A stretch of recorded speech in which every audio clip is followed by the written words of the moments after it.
पश्चिम Asia में पिछले 48 दिनों से जारी तनाव के बीच हॉर्मुज़ जलडमरू मध्य को लेकर आई राहत की खबर अब खुद विवादों के घेरे में आ गई। शुरुआत में ईरान की ओर से यह घोषणा की गई थी कि जलडमरू मध्य को पूरी तरह खोल दिया गया है और अंतर्राष्ट्रीय जहाजों को आवागमन की अनुमति दे दी गई है। इस घोषणा के बाद वैश्विक बाजारों में उम्मीद जगी कि तेल आपूर्ति सामान्य होगी और बढ़ती कीमतों पर लगाम लगेगी। लेकिन अब उसी दावे पर ईरान के भीतर से ही सवाल उठने लगे हैं, जिससे स्थिति और ज्यादा जटिल हो गई है। दरअसल ईरान की दो प्रमुख और प्रभावशाली समाचार एजेंसियों ने विदेश मंत्री अब्बास अराक्ची के बयान पर ही संदेह जताया है।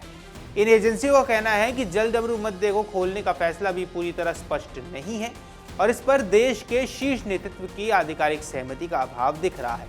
यही वजह है कि इस पूरे मुद्दे पर भ्रम की स्थिति अब पैदा हो गई है। पूरी स्थिति को समझने के लिए घटनाक्रम पर नजर डालना बेहद जरूरी है। दरअसल शुक्रवार शाम को ईरान की ओर से ये ऐलान किया गया कि हॉर्मुज़ को फिर से खोल दिया गया है और सभी अंतर्राष्ट्रीय जहाजों को सामान्य रूप से आवाजाही की अनुमति दी जा रही है। ये खबर सामने आते ही वैश्विक तेल बाजार में प्रतिक्रिया देखने को मिली। निवेशकों और देशों को उम्मीद थी कि अब तेल आपूर्ति में बाधा नहीं आएगी और कीमतों में स्थिरता लौट जाएगी। लेकिन इस घोषणा के तुरंत बाद ईरान के भीतर से विरोधाभासी आवाजें आने लगी।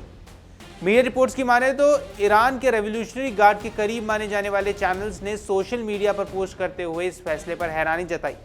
यहां एजेंसी ने यह दावा किया कि जब इतना बड़ा रणनीतिक निर्णय लिया गया तो देश के सर्वोच्च संस्था सुप्रीम नेशनल सिक्योरिटी काउंसिल और बातचीत में शामिल टीम की ओर से कोई स्पष्ट बयान क्यों नहीं आया है। इस चुप्पी ने संदेह को और ज्यादा गहरा कर दिया। वहीं एक अलग मीडिया एजेंसी ने इस तरह की आशंकाएं जाहिर की है। एजेंसी ने कहा है कि जलडमरू मध्य को खोलने का फैसला भी पूरी तरह तय नहीं माना जा सकता, क्योंकि इसके लिए ईरान के सर्वोच्च नेता की मंजूरी आवश्यक होती है। जब तक सर्वोच्च नेतृत्व की ओर से आधिकारिक पुष्टि नहीं होती है तब तक इस तरह के ऐलान को अंतिम नहीं माना जा सकता। इन दोनों एजेंसियों की रिपोर्ट्स ने यह साफ कर दिया है कि ईरान के भीतर ही इस मुद्दे पर एक राय नहीं।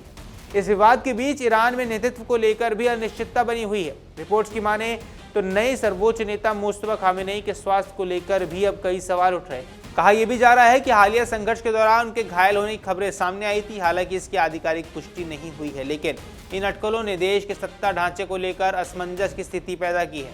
जब नेतृत्व स्पष्ट ना हो तो ऐसे अहम फैसलों पर भी संदेह होना स्वाभाविक है। इस बीच अमेरिका के राष्ट्रपति डोनाल्ड ट्रंप का बयान भी चर्चा में है। ट्रंप ने यहां दावा किया है कि ईरान ने अमेरिका से ये वादा किया है कि वह भविष्य में कभी भी हॉर्मुज़ को बंद नहीं करेगा। हालांकि ईरान की ओर से इस दावे की कोई भी आधिकारिक रूप से पुष्टि नहीं हुई है। अब इससे ये सवाल उठने लगे हैं कि क्या सच में हॉर्मुज़ को ईरान ने खोल दिया है या सिर्फ ये एक रणनीतिक बयानबाजी है। दरअसल हॉर्मुज़ जलडमरू मध्य की अहमियत को समझना यहाँ जरूरी हो जाता है, क्योंकि ये दुनिया के सबसे महत्वपूर्ण समुद्री मार्गों में से एक है, जहाँ से रोजाना वैश्विक कच्चे तेल का लगभग 20% हिस्सा गुजरता है। अब खाड़ी देशों से निकलने वाला तेल इसी रास्ते से दुनिया के विभिन्न हिस्सों तक पहुंचता है। ऐसे में अगर इस जलडमरू मध्य में किसी भी तरह की रुकावट आती है तो इसका सीधा असर वैश्विक अर्थव्यवस्था पर पड़ता है। हाल ही के दिनों में जब इस मार्ग पर टैंकरों की आवाजाही प्रभावित हुई थी तो पूरी दुनिया में तेल की कीमतों में उछाल देखा गया था। कई देश में ईंधन महंगा हो गया था, जिससे आम लोगों की जेब पर सीधे तौर पर असर पड़ा था। अमेरिका जैसे बड़े देश में भी महंगाई दर में तेज बढ़ोतरी दर्ज की गई थी, जो पिछले 4 वर्षों में सबसे अधिक बताई जा रही है। इसका असर केवल ऊर्जा क्षेत्र तक सीमित नहीं रहा, बल्कि परिवहन, उत्पादन और खाद्य कीमतों पर भी पड़ा है। अब भारत जैसे आयात निर्भर देशों के लिए यह स्थिति चिंता का विषय रही। तेल की कीमतों में बढ़ोतरी का असर सीधे तौर पर पेट्रोल, डीजल की कीमतों और महंगाई पर पड़ता है। ऐसे में हॉर्मुज़ जलडमरू मध्य की स्थिति को लेकर स्पष्टता न होना वैश्विक बाजारों के लिए अस्थिरता का संकेत है। फिलहाल स्थिति यह है कि एक और ईरान की ओर से जलडमरू मध्य को खोलने का दावा किया जा रहा है, वहीं दूसरी ओर उसी देश के भीतर इस दावे पर सवाल भी उठ रहे हैं।